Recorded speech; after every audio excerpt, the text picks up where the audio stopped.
Hey, Rolling Out family, welcome to another exciting edition of Star Studio. I'm your host, Eddie Precise Lamar, and today we're diving into the highly anticipated Marvel Studio series Ironheart. This groundbreaking story picks up the torch of innovation and heroism with Black girl brilliance at its center. We're sitting down with two phenomenal stars bringing this world to life, Dominique Thorne and Lyric Ross. Let's get into it. Yo, how y'all doing? Good. Good. So this story, Ironheart, pushes Marvel forward. How does it feel to be part of this part of Marvel going into another generation? I think it's exciting.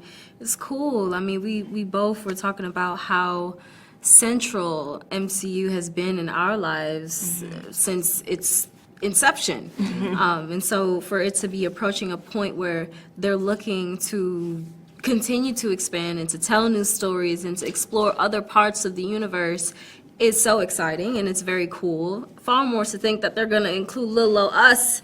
Right. Journey is incredible. Yeah. Yeah. So talk about the energy on set. What was that like? It's a whole bunch of things. Oh, man. Oh, boy. Oh, man. I mean, Was y'all dancing, singing songs, It depends who's on set, I feel like. right. I mean, I had to dance one time. Yeah, so, I think there I had was to that. too. A lot of Yeah. required dance parties. Yeah. We made it fun. Anthony We made it cracking fun. jokes. right? Yeah. Always. We had a couple comedians, like legitimate Yeah. comedians on set. Sonia Dennis, Yeah. an actual comedian. This is good. The energy was cool. It was a mixed bag. You never really knew what you were going to get. Absolutely. Yeah. So how would you describe the dynamic between Riri and Natalie? That's something that really stood out to me while watching this.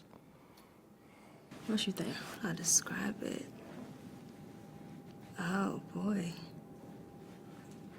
I don't think I have, like, one word for it. It's one of those back and forth things of, like, let me help you, or help me help you. Oh, man. You know what I yeah. mean? Yeah. Natalie is looking for a specific thing out of Riri, and because of the way Natalie is built, she can't really seem to give that up just yet, you know what I mean? And on top of that, Natalie is trying to figure herself out just as Riri is trying to figure herself out. So it's like they're going through very similar things together, in a sense. That's what Natalie wants. Natalie wants them to work as a team. Riri is not really on the same page, not unless it's technical. But yeah, it's just a lot of fighting through and understanding what this is. And once they find a common ground of some sort, they're back to, quote unquote, what they used to be.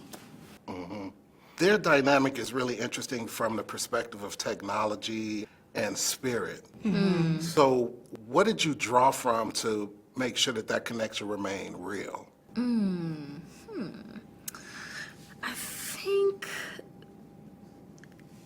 there's a bit of the just wanting to hold each other accountable that comes with this process, that comes with making a show to this scale, that I think Lyric and I were able to maintain just as actors. That then when you think about this relationship that Lyric is describing, about these two girls who were once super close and love each other, and who now in a brand new form that they really don't understand yet still want to support and love each other, but because of all these extra circumstances, it's very strange and weird. And I think understanding that they also have this unfortunate,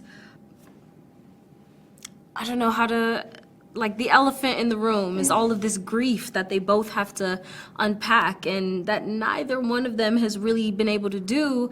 Natalie because she doesn't know that she has to, and Riri because she's not interested in all of that, Right. So I think kind of like what Lyric said, like there's a couple things in here that they're not really recognizing they have in common, and in their attempts to kind of get away from each other, the similarity just kind of keeps pulling them back together. Yeah. What do you think the role of Riri does for the conversation around STEM, for the youth, and around the world? Oh man, I hope it helps to neutralize this kind of intensity around why it should look a certain way and who it should look like and where we should expect to find that level of brilliance. I hope that when folks, or yes, when folks see it, but also just by the existence of yet another super genius character in this incredibly vast world who happens to look and sound the way that Riri does, that it's a reminder to us of the real life Riris that are out here who look a lot more like her, that yeah, they're real, and this is the type of work that also comes natural to them, or that they've also spent a lot of time really crafting and honing because they're equally as passionate about it as maybe some of the more familiar examples that we've gotten throughout the MCU, but also I think just in film and television to this scale. Indeed. Thank you so much for having this conversation with me. I appreciate you guys. Yes, thank you, Rolling Out family, for joining us on this powerful ride through genius, friendship, and unapologetic Black girl magic. I'm Eddie Precise Lamar, and you've been watching Star Studio. Make sure to check in when Ironheart debuts June 24th, 2025, exclusively on Disney+. And as I always say, stay focused, positive, and productive. Peace.